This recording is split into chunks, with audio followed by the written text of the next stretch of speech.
I think let me start by underscoring one fact we are losing, that the population elects a political party into parliament. Is the one which is elected into parliament. It fields a person to represent its interests in parliament. That is the fundamental basis on which the recall clause is based. So the political party is saying, you are elected into parliament to promote the interests of the party.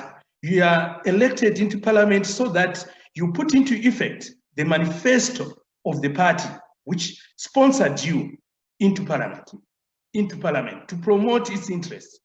And we are recalling you. This is the fundamental basis on which the recall clause is based. If you want to represent yourself and your interests in parliament, our constitution allows you to field yourself as an independent. But once you have agreed to belong to a political party, to be fielded as a candidate by that political party, you are also losing your right to independent views. You must then promote the views of the political party which has sponsored you.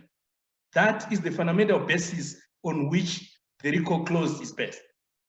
That is why it is important for the political party to produce a certificate in parliament, because that particular MP is no longer representing the interests of the political party which is sponsored him into parliament. So as long as we have political party democracy, or the basis of representation being you are representing a political party which sponsors you, then the recall clause is important, because you cannot then go into parliament and start debating and arguing against the fundamental principles of the political party which sent you to parliament. But the mandate to rule the country is then given to a political party with a majority of representatives in parliament. If a political party does not raise enough members of parliament to form a majority in parliament, it will not be able to pass any bills, it will not be able to push its policies and principles through into implementation, because it does not have the requisite numbers. So the political party must make sure that it has got representatives who initiate and promote the policies on which that political party was elected by the electorate into parliament. I think let us not lose that fundamental fact that the population will be saying, we want this political party to form a government. That political party can only form a government if it has got a majority of members of parliament. So if those members of parliament are not subscribing to the ideology, to the principles of the political party, then they do not represent the interests of that political party, and it will lose its right to rule. At the next election, it will lose the election, because its mandate, in fact, its policies have no one to promote in parliament. And that is the... But Paul, would you agree of the party on the one hand and the right of the voter on the other? Would you agree that this is a tension which needs to be resolved? No, the voter chooses a political party. Let us understand that. The voter, while you have the name of the member of parliament in the ballot box, but you also have the political party which he represents. So the same member of parliament, if I leave Zanu PF today, members of Zanu PF will decide as to whether they want to continue to support me or not. But I cannot go away to be held as to so that the electorate can decide as to whether on my own I still represent the interests of the electorate, because the electorate has a right to be represented in parliament, to be governed by a political party. In Zimbabwe, we have what we call political party democracy. So it is the political party which is elected, not the individual. Okay, Paul, just another question really on. We contested the MDCT, which was in effect the MDCT and various other political parties which were in an alliance. I've seen those documents, and there was an alliance agreement. So they retained their individual identities, but they contested as an alliance from the papers which I saw. Okay. But the electorate, sorry. The tension between those who are getting to parliament through party representation, such as the party list, proportional representation on one hand, and those who are elected directly. Don't you see a difference between those two categories? There is no difference, because fundamentally, if you look at the ballot paper, the political party comes first. The political party, then the candidates. So you cannot just be a candidate. If you want to be an independent, then you do not have to subscribe to a political party. But in fact, your right to contest an election is signed for by the Secretary General of your political party. He must sign. Yes, they must sign a document to say we've agreed that this person contests the election as our representative. Without that signature, you cannot represent Zanu PF.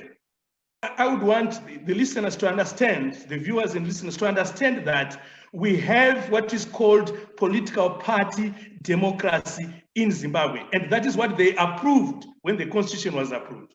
If we want to move away from political party democracy to direct representation, where the member of parliament is representing the electorate on his own, then we will have to make a fundamental constitutional change. But what we agreed to in our constitution is that the basis of representation in parliament is indirect.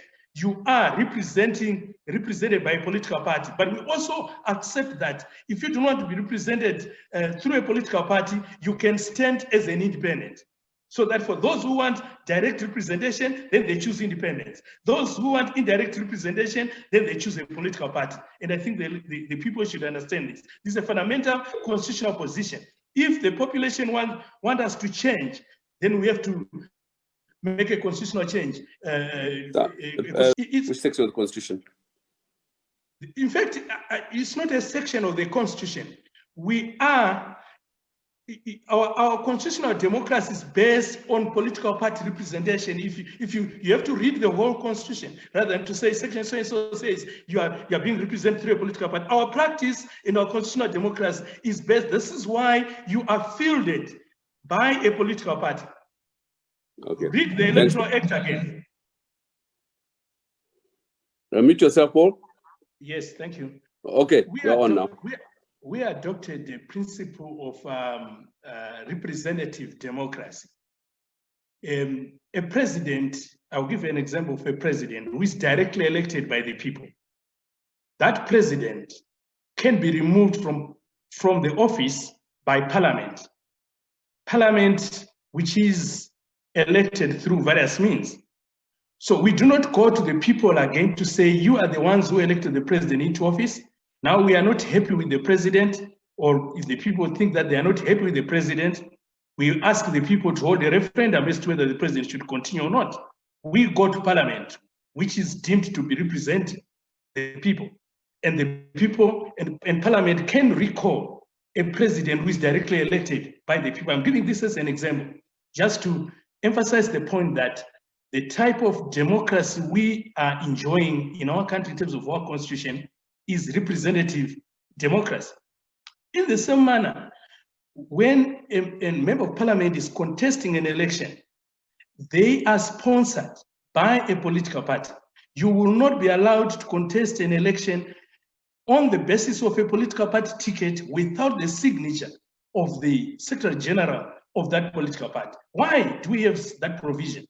So that there is confirmation that the policies we are going to be debating and putting in place in parliament are the policies and ideologies of that political party which is sponsoring you. That is the basis for the existence of that provision, where if the political party power to recall you, and when they recall you, a by-election, if you are representing a constituency, will be held, and you are free to contest as an independent. And so you are not taking away the right of the electorate again in expressing their views.